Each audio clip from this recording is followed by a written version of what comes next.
Welcome to A Slice of SEL, a podcast for educators about social emotional learning.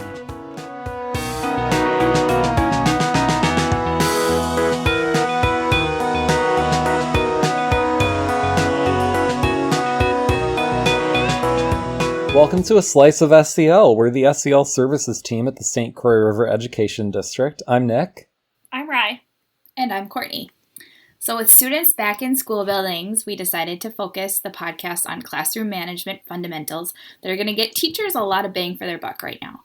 We're not getting fancy or exotic, just hitting those basics and trying to make sure that the easy-to-use basic strategies are strong. So first we talked about classroom rules because setting up those clear, easy-to-communicate boundaries sets us up to do a lot of other important stuff. And then last week we built on that and we got to talk about my personal favorite strategy, pre-correction, which is quickly giving students a little cue about a rule or a routine expectation right before we transition into an activity. Like, hey, remember to use table talk voices with your partner. Or who can tell me where our voices should be once we get into the hallway? That brings us to this week. Bum-ba-da-bum. We're going to talk about classroom praise. This is a topic with a surprising amount of baggage, especially given how stretched thin and stressed many of our teachers are right now. It reminds me of a story I shared with Nick and Court here off air a few weeks ago, where when I was a teacher, I was having a tough stretch.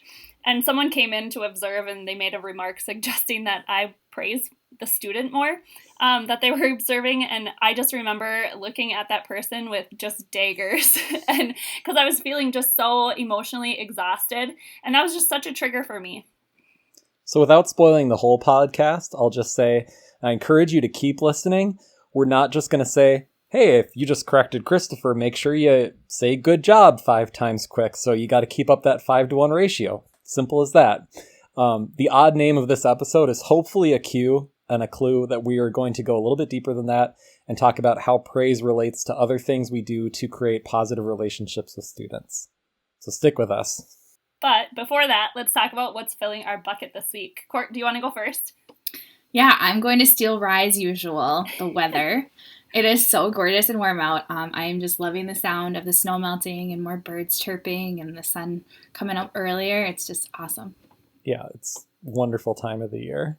What's filling my bucket is music. It's just such a good mood booster. And then when I was writing this into our podcast outline last night, just thinking about music reminded me, for whatever reason, of these couple songs that I wrote for Christina a couple years ago and recorded them. And I went to listen to one, and it was just funny because I was writing about how we're going to buy a house, and I was consoling her in the song for her engineering lectures.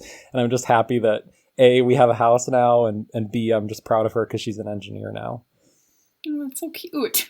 That is adorable.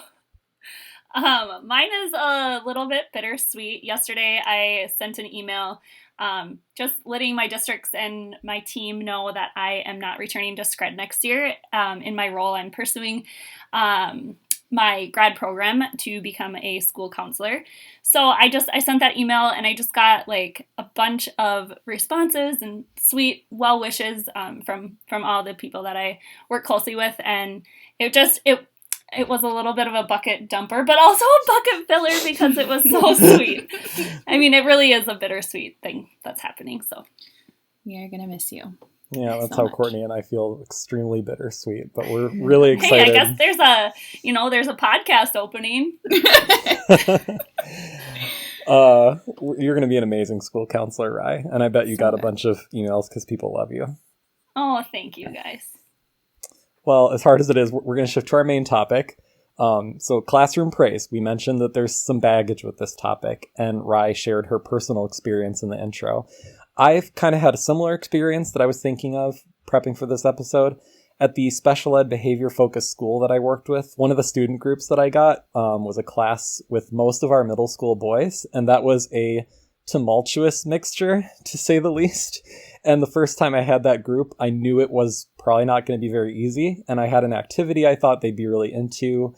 I was trying to keep my pacing quick. I was using my pre-correction prompts. I was trying to praise as much as I possibly could. And despite all of that, I still spent most of that first class and numerous ones afterward correcting. So even in my internal monologue, I was beating myself up. It wasn't a fun experience during the class, and then after the class, I'd be beating myself up like, I know how this is supposed to go, and this isn't what it should be.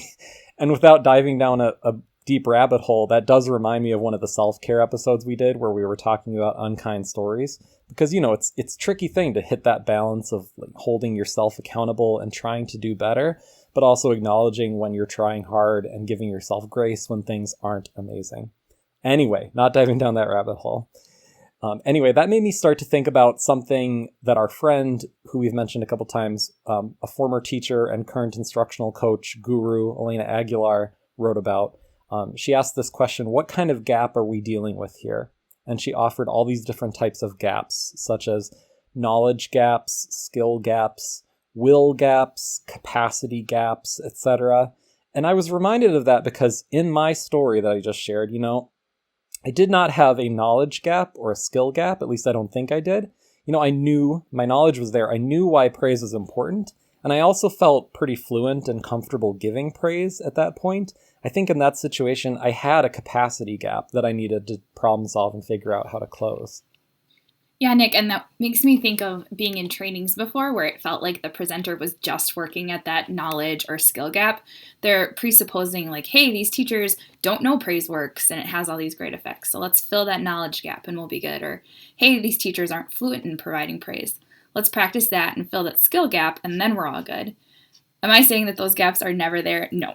But I think we also, in general, during this episode, need to at least acknowledge and talk about capacity gaps and will gaps. Yeah, and that brings me to a Reddit thread about classroom praise that I just by pure coincidence happened to see this week before this episode. And for those of you who are not familiar, Reddit is an anonymous message board social media site where people join different groups to talk about different topics.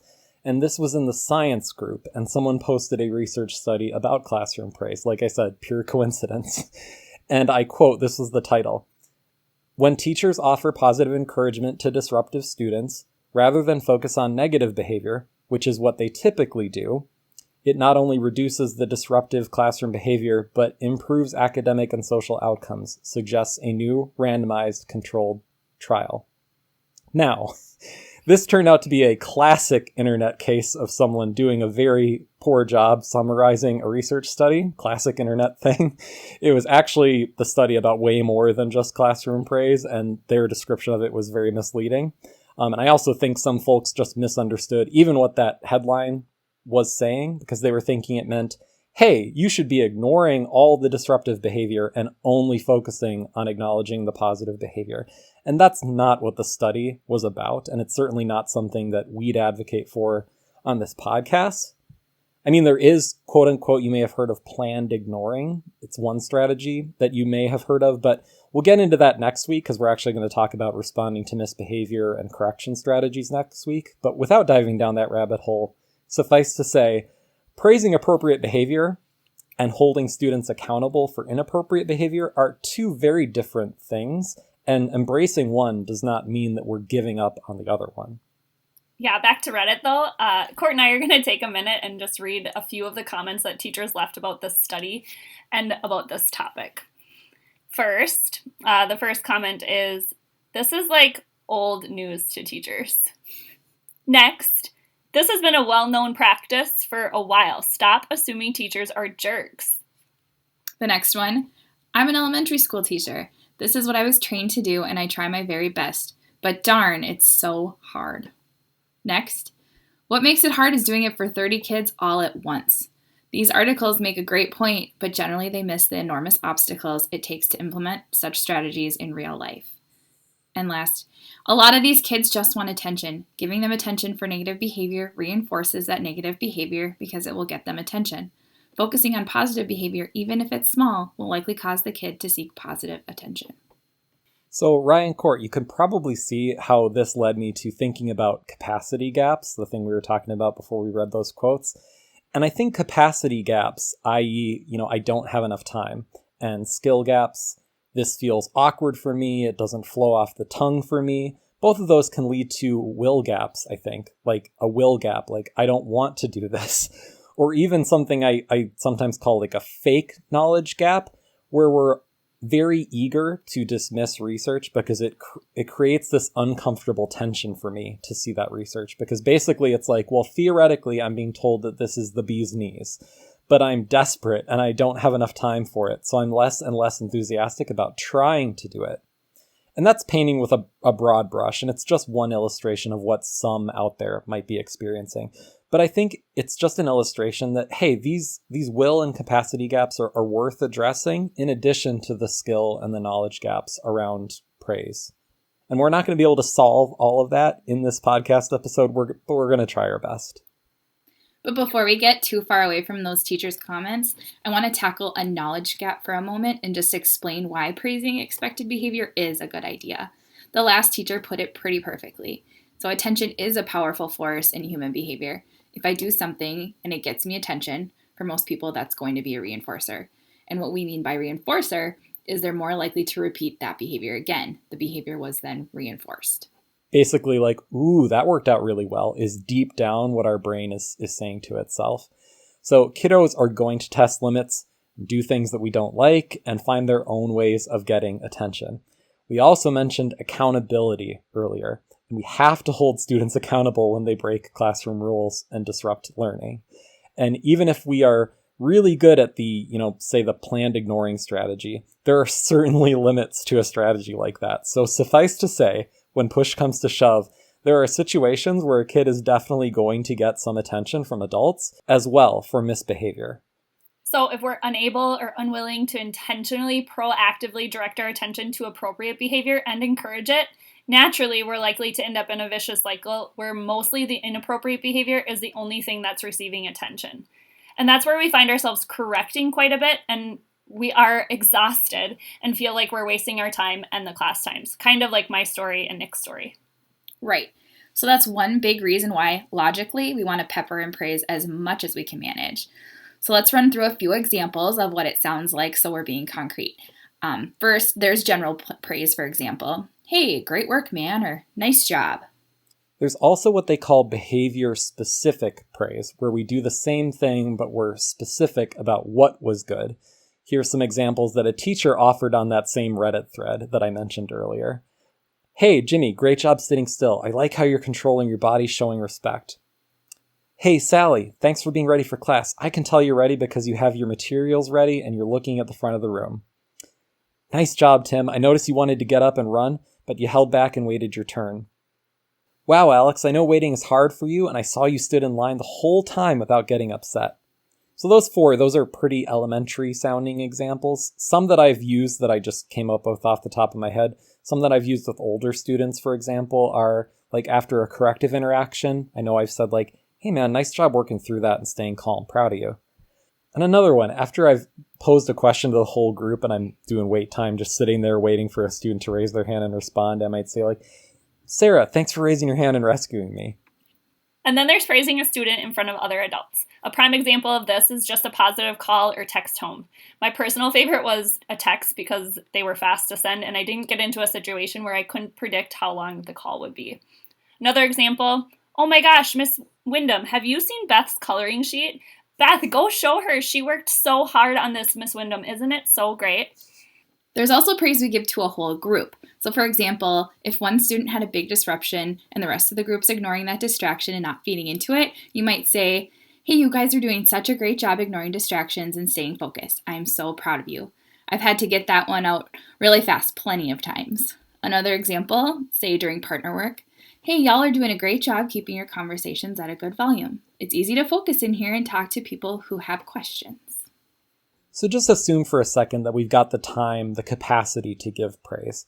Even in those situations, I think we're least likely to feel effective with it when A, it feels like we're checking a box, so we're not meaningful and really authentic with it. And B, we're only really giving it to a specific student or a couple of students.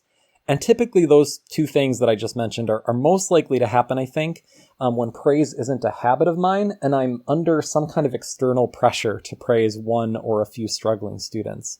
And when it's not part of my normal way of doing business, yeah, that kid is more likely to feel singled out and embarrassed by the praise. And this is one of the themes that emerged from that Reddit thread as well. A few of the teachers were saying, hey, this can be embarrassing for older kids. They can feel babied. And a few other people were offering back, well, sure, yeah, your word choices matter and they have to be calibrated, your vocabulary, the way you're saying these things to fit older kids.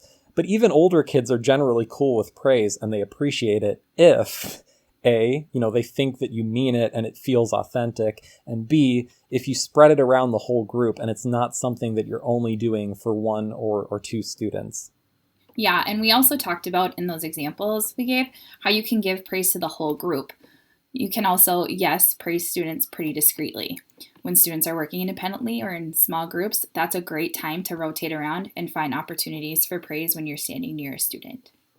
I think another thing that's important to mention about praise, and this ties back to our last few episodes about classroom rules and pre-correction prompts, is that it's a heck of a lot easier to praise kids naturally and make it a habit if you, A, have clear classroom rules set up and communicated, and B, if you're using pre-correction prompts, to regularly tell the students ahead of time what you're expecting.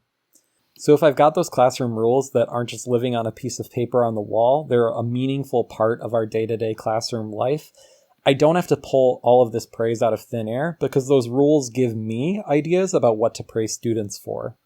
And pre-correction flows from those rules as well. And just repeating our analogy from last week, it's like our alley-oop in basketball. We're setting up all the students to succeed by cueing them about a rule or a routine expectation right before it's relevant. So yeah, if we're starting group work and I just pre-corrected and told the class to keep voices at table talk or keep voices at a 2, however you phrase that in your rules, you better believe that very quickly into that activity, I'm going to try and praise the whole group or specific students for meeting that expectation. All of these proactive habits are pretty linked in that way. They each make it much easier to do the other ones, and the opposite is also true. So you can see, like pre-correction, it's an alley-oop and I'm setting the students up to succeed by, putting that expectation or that rule at the forefront of their minds. And then I'm also setting myself up to be really good at praising because I just gave myself a reminder about the thing that I want them to do that I can then praise them for.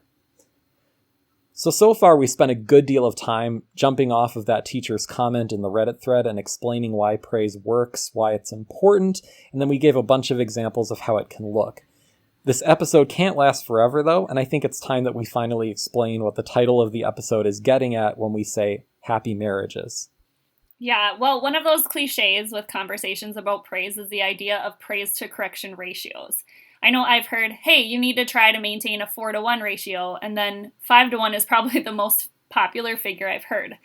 I've also been in trainings where pretty snarky conversations occur about, hey, which ratio is the right one that will fix my classroom? And that's where I feel like we're arriving at a place where we're seeing this idea as just checking a box that we have to check.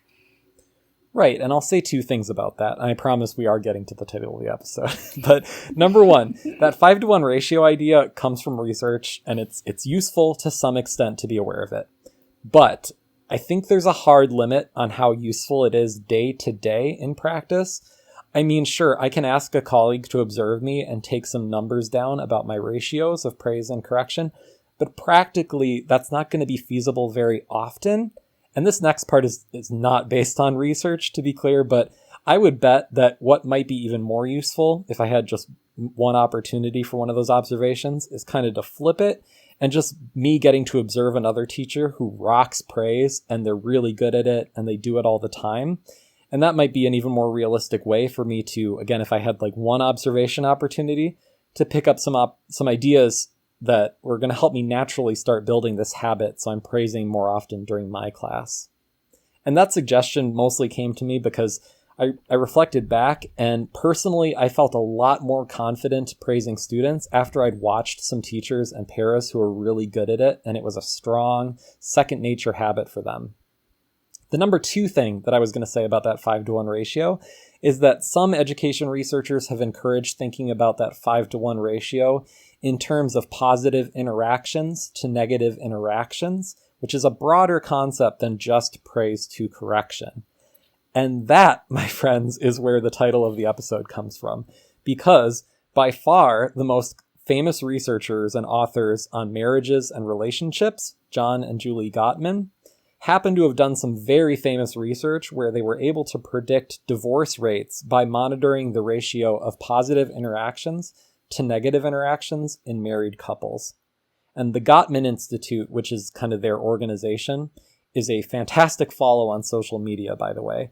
And one of the phrases that they use often is small things often. And I think small things often has just as much to say about how we can maintain healthy relationships in marriages as it does with how we foster and maintain healthy relationships in schools. Yeah. Now, most, if not all, educators know how important relationships with students are. They facilitate all other learning processes. It's like the oil in a car engine. It absolutely needs to be there for things to run smoothly. But all of that being said, one thing the three of us have discussed before is it's easy to build relationships with the students that make it easy. So they're talkative, polite, they are freely sharing interests. It almost just happens on its own. The challenge really comes with the students where it's not easy. They're quiet, or they're way too not quiet. They might be disrespectful, it frustrates us, and yet it can take a lot of extra effort to form relationships with all of the students. And I was originally at this point going to share some advice from the Gottmans, but I think instead I'm going to share some tips from a middle school science teacher named Dave Stuart Jr. And he's got a great website, by the way, great videos. He's very well spoken. And he coined this great term that I love, moments of genuine connection. And he said he knew how important building relationships with students was, but he's a busy guy with a family, and he didn't like that all of these long conversations with students at lunch, between classes, all of that was cutting into his prep time, which then cuts into his getting home on time and his family time. So he came up with this concept, moments of genuine connection. He calls it MGCs for short. And what he really meant is moments, literally moments, because these are just short, couple second long interactions, and he wants them to happen from bell to bell, embedded into his classes, so it's not adding extra time to his day. And I also like the way that he broke down what is an MGC. I thought that was also helpful, and it really stuck with me. So an MGC to him is any moment where a kid feels valued, known, and respected. I'll just repeat that. Valued, known, and respected. So obviously, praise and the examples of praise that the three of us gave fall into this. They're going to make kids feel valued and respected. But we should give ourselves credit for other things that we're doing. There's so many other examples of MGCs. Here's just a few. So like when we greet students when they enter our classroom, makes them feel valued and respected. When we're joking around with a student quickly after class, makes them feel respected. Another example, one of your students' interests comes up during lesson content. Like for me, Pokemon was a big one of those that I knew a lot of my students were interested in. And you make that connection to the curriculum content. Or say that they're interested in LeBron James and you somehow magically relate LeBron James to ancient Egypt. I don't know. Teachers are really creative. I'm sure we could pull it off. It's going to make the student feel known. A kid is absent yesterday and today they're back. You'd say like, hey, we missed you yesterday. It makes them feel valued. You just helped a student out with a math problem and you say, hey, I can tell you're really working at this and I can tell you're making progress, man. Makes them feel valued and respected. So plenty of examples. And, finally, as we're wrapping up, I like the simple way that Dave handles these MGCs. He takes the student roster, so he literally prints out his roster and then puts it on a clipboard. And anytime that he attempts an MGC with a student, he puts a check next to their name. And it doesn't have to go amazing. He puts a check on there if he made an attempt. And he said he doesn't start a blank roster page until he's checked off every student. So yeah, I keep coming back to this idea that we need these sustainable habits. And Dave's system doesn't guarantee that he's going to hit that 5-to-1 ratio of positive to negative interactions. But I think it is a good example of a sustainable system, a realistic system. And actual explicit praise is important. We don't want that to get lost in our message here. But also important are those other examples of positive interactions that Dave refers to as these moments of genuine connection. So let's talk takeaways from this episode. A lot of us do buy into the research and the logic regarding, why it makes sense to praise students when we see expected behavior. That doesn't eliminate all the barriers, though, and we weren't going to solve all of those barriers in this episode. But what we did do is give a lot of examples of praise. And to recap, it can be general, it can be specific, it can be one-on-one, it can be to the whole group, It can be public praise that everyone sees. It can be discreet. Generally speaking, it's going to go best and it's going to not embarrass our students if A, it feels genuine and authentic, and B, if it's a routine, a habit, something that we do with all students versus just a few students. Another key point is that having clear classroom rules and setting students up to follow those rules by using pre-correction prompting, both of those things make it a lot easier and more natural for us to praise because we're not pulling that praise out of thin air. We're setting the students up to succeed, and we're also setting ourselves up to be good at praising. Finally, we talked about expanding our idea of that dreaded 5-to-1 ratio and thinking about positive to negative interactions versus only thinking about praise versus correction ratios and getting hung up on that. And I hope you also enjoyed hearing about Dave Stuart Jr.'s moments of genuine connection idea, and that maybe you're ready to print off your roster, put it on a clipboard, and start checking off when you've made a student feel valued, known, and respected.